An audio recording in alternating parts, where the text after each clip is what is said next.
I'm Simon Leach. I'm a third-generation potter, and I'm from Devon, England. I grew up in a small town called Bovey Tracy in Devon, where my father, David Leach, had a pottery.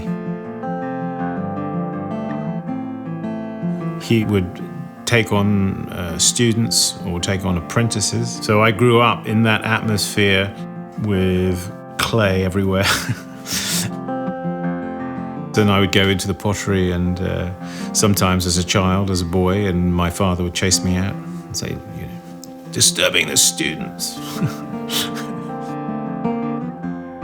I was so close to it, growing up with it. In fact, when I left school, it wasn't something I really wanted to do, pottery. I didn't know really what I wanted to do. After Christmas of 1978, I approached my father and asked him if, Dad, would it be okay if I could start work in the pottery? And he said yes, he'd be delighted if I could do that, if I wanted to do that. In January of 1979, I then started work in the pottery as a raw apprentice. Early days at the Lower Down Pottery with my dad and also an elder brother, Jeremy. We all worked together as a team, and it involved a lot of repeat throwing on the wheel, making basic functional forms until I gained the skills, so to speak.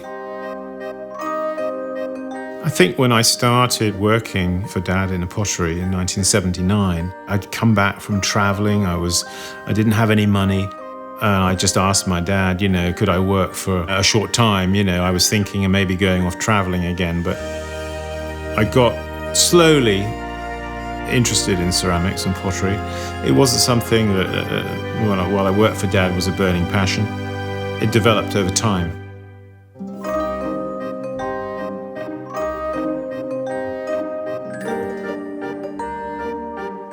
Becoming more aware, I think, of grandfather Bernard Leach's role in the ceramic world. I suppose because I was very close to, being part of the family, you're not always aware, perhaps, of the tremendous impact that he had on handmade art ceramics.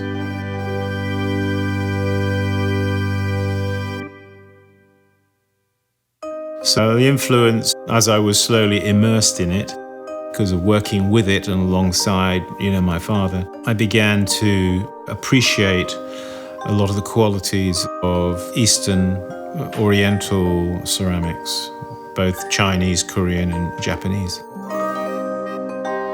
After I left my father in 1984, I rented a small stable for £7 a week, and there was no electricity and no running water in it. But it didn't matter because I had a kick wheel and I had a gas-powered kiln. I really wasn't very aware of any particular style that I had. I'd spent the last 5 years learning from my father, being obedient to him, so to speak, in carrying out and executing the forms that he wanted me to make. So when I left to work and go out on my own as a potter, I didn't really know, what kind of pots I was going to make, I'll be honest. I thought, well, I've got to start somewhere. I'll start making just some basic shapes and forms and see how I get on with that.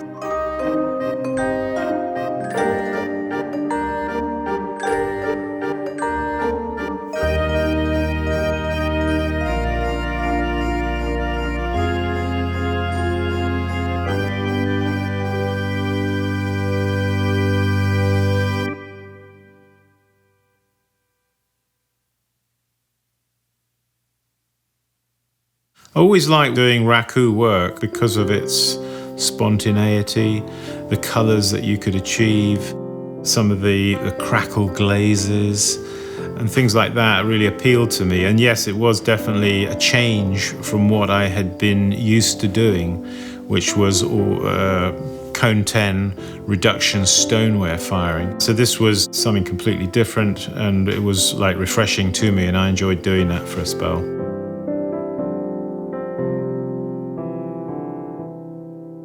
later on in my pottering career, I'd left England and I'd moved to Spain to live. Fast forwarding to about the 2006 or so, I started running pottery workshops. A friend of mine said to me at the time, "Why don't you put a video up on YouTube?" And I was absolutely amazed at the response that I got from doing that. People seemed to be really appreciative. And I've continued to be a video uploader onto YouTube now for 10 years. If you teach anything, one of the things that you notice is you teach yourself as you go. It's very inspirational to teach other people how to do something.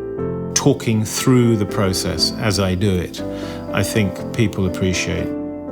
Craft work, especially pottery, as a potter, I can say that we're working with our hands. It's very creative, it's very hands-on, it's very touchy-feely, clay. I often think it's a great antidote to all of this, sitting around just looking at screens and tapping and all this. To be able to actually get out there with a lump of clay, something rather raw about it, smashing it down on the potter's wheel, wetting your hands and just getting into it, and just getting absorbed into the revolution of the wheel, It's like it just draws you in. You center the clay, but the clay centers you.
what items these days are actually made by hand that we use on a daily basis. Most things that we touch around about our daily lives, they're made by a machine, usually, and they're made by somebody, certainly, who we don't know.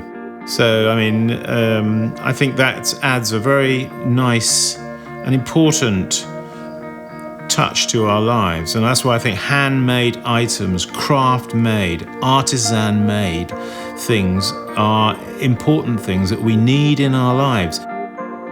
People who have, say, one of my coffee mugs, you know, they can pull it down from the shelf. They can hold it and they can look at it and they can think, wow, this was made with Simon's hands.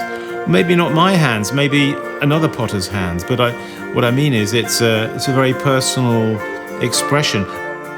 I always try and encourage people who've never perhaps had a go on a potter's wheel. Have a go, you know. You don't know what you know, that clay moving through your hands, that silky, creamy smoothness, that watery, revolving piece of clay, you know. I mean, it's so creative. You can just take it and form it and shape it. You know, you get totally absorbed by it. Sometimes I feel I need to get out into the pottery, get on the wheel, start throwing some clay, making some pots, you know. It's like a healing. It's a healing to my being sometimes by doing that.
Hey folks, thanks for stopping by and thank you for coming and viewing me here on my YouTube channel.